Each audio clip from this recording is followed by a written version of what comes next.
Do I need to perform cleaning process validation for cosmetics? Nowhere in the ISO is there an explicit request for validation, but think again before you respond that validation is not a cosmetic requirement. Cosmetic GMP requires that all equipment should be subject to an appropriate cleaning program. It also states that cleaning agents should be specified and effective. But how do you demonstrate appropriateness and effectiveness? Routine visual inspection of the cleaned equipment and product release testing is an indication of cleanliness, but is not extensive, and it doesn't include difficult to clean areas and blind spots.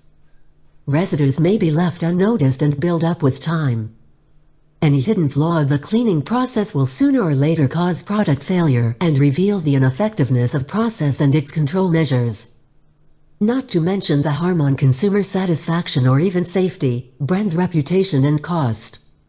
To avoid the pitfall, and in the frame of a proactive culture, the organization needs to review the cleaning process as a whole, identify risks, define mitigating measures, establish controls, and then systematically test the process to confirm effectiveness and appropriateness.